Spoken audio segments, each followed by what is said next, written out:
Our next inductee is Mike Bialka of Brainerd in the contributor category. Mike served the Brainerd Lakes area for more than 40 years as a trusted, respected, and award-winning sports reporter and editor with the Brainerd Daily Dispatch. His passion for sharing the journeys of high school students and the member schools was front-page news for years. When I started looking at the names of the people in the hall, that I recognize a lot of them, but specifically like Joe Mauer, Paul Molitor, Kevin McHale, Herb Brooks, Dave Winfield, and I'm thinking, what in the world am I going in there for with people like that? Lindsay Whalen's going in this year. Bialka was born in St. Cloud in 1955 and lived in Maple Lake.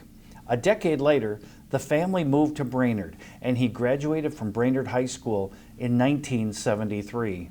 Growing up, tried basketball, football, hockey, but baseball was the thing that really, I could do baseball better than anything else, and I had a pretty successful career doing that in Brainerd, high school, Legion, amateur ball, and then ended up going to St. Cloud State. I got a $300 scholarship for baseball to go there.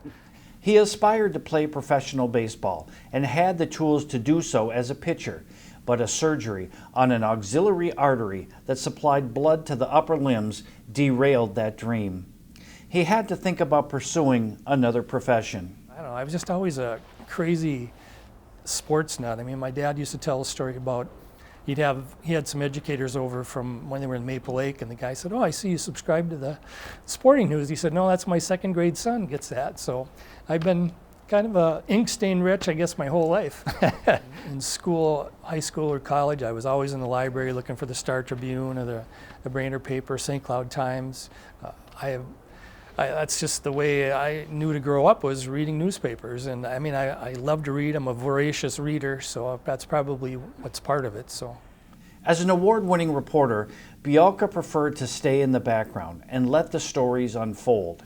He viewed himself as an artist of sorts, using his stories to paint a picture for readers. The role had its share of adventures, too.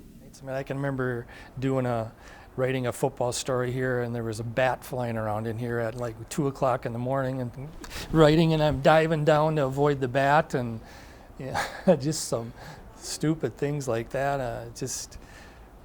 There's so many things that you spend more of your life here than you do at home, and so it's like a second home.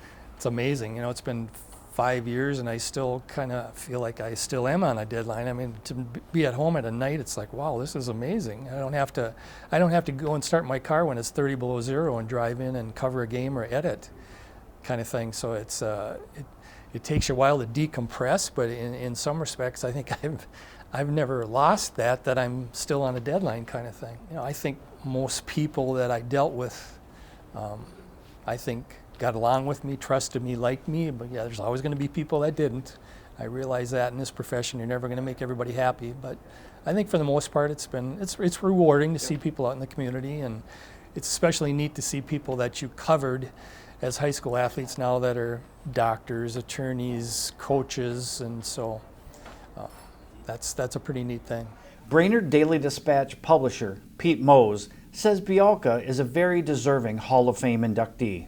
One thing about Mike is he did it for a lot of years as a sports editor, and before him the sports editor was 30 years, so that's 2 sports editors in 60 years in an industry that can have a lot of turnover. That just solidified us here in Brainerd for many years. Mike was the hometown boy. Most of us in the newsroom didn't grow up in Brainerd. We came here, melting pot a bit. But Mike grew up here. Whenever I go to a dinner with him or a lunch, a sports booster lunch, everybody knew Mike, and they had a lot of respect for him.